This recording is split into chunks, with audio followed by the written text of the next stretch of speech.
So after that, I get out, and I think we go back home.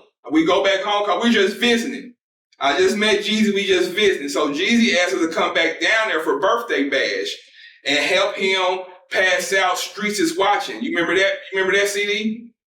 The Streets is Watching? Yes. It came out before Trapper died. He had us pass out that CD at birthday bash. And no lie, this is when I first met Jeezy, and this is when I first got a glimpse of BMF. You know what I'm saying?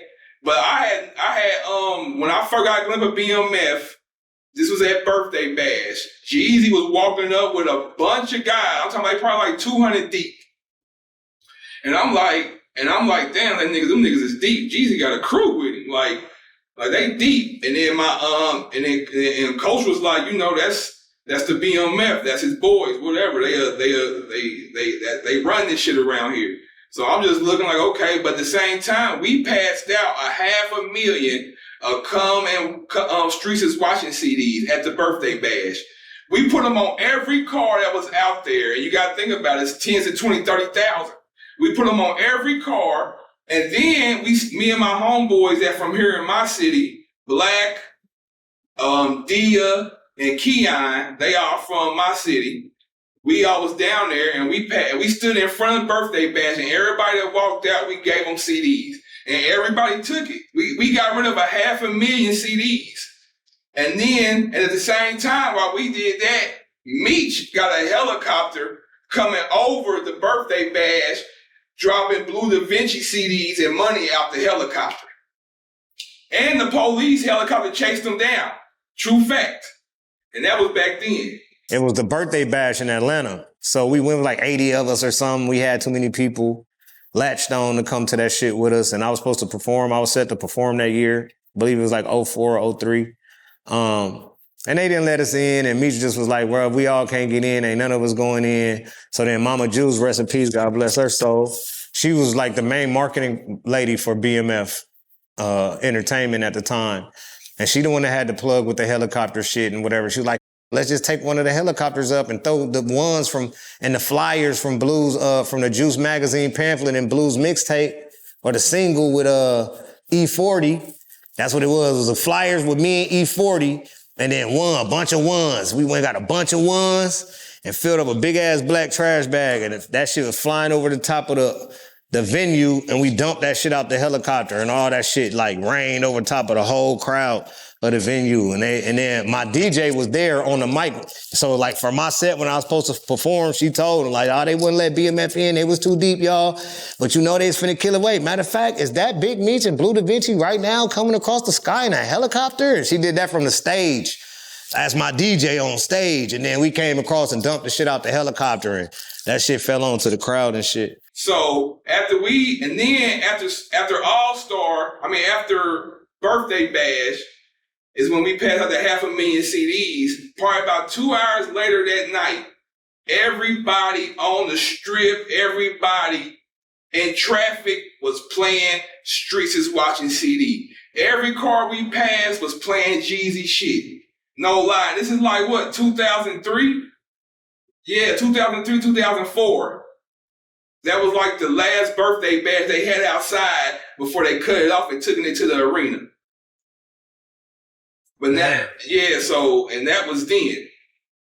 And I still haven't moved there yet. I had went back home. I went back home after that, and Jeezy called me. Him and my guy Slick Puller. You know who Slick Puller is. Shout out to Slick Puller. His new Instagram is Script Puller. You know, my boy changed his life and I love it.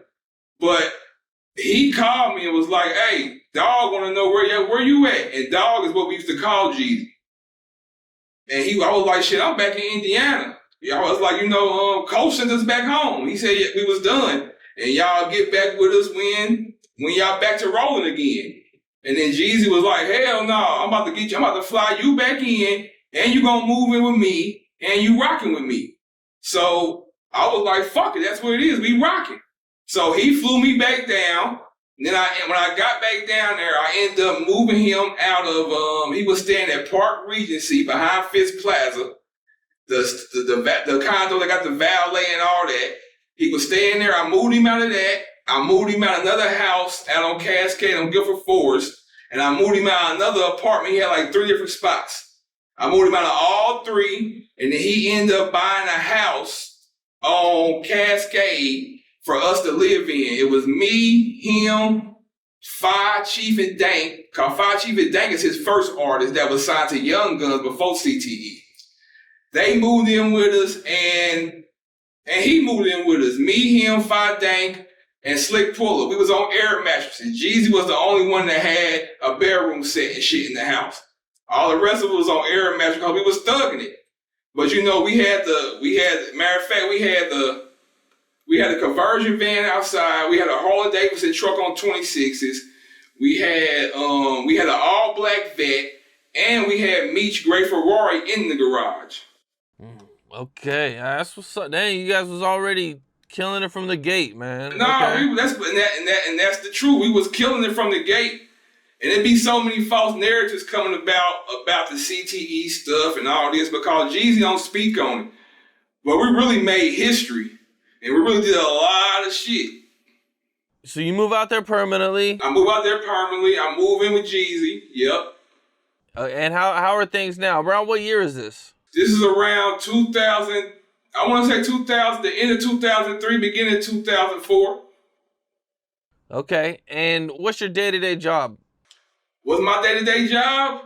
Shit, our day-to-day job was basically just to hold him down. Because this is before we have brought all the crew up. So, and this is at the beginning. We still doing mixtapes. We ain't got no deal yet with Def Jam and Bad Boy. This is everything we doing is off of Jeezy pockets, him and Kinky B. Because they was business partners, and him and Kinky B always went half on everything. So everything we was doing was out of their pockets. All the cars, all the trips, doing all the cricket market shows. Cause you gotta understand, we was getting show money off of mixtapes. So we was moving, doing cricket market, killing the cricket market. And the day-to-day shit that I did, I was just, man, like I said, he called me his little brother. So if he's calling me his little brother, right-hand man, my job is to make sure that he's straight. Make sure he ain't missing a beat, make sure he protected, and make sure we on point. That was always my job, and I always did my job to the T. What's up? This is Cam Capone. We got more content like this coming soon, so hit that like button, subscribe, and stay locked in to Cam Capone News.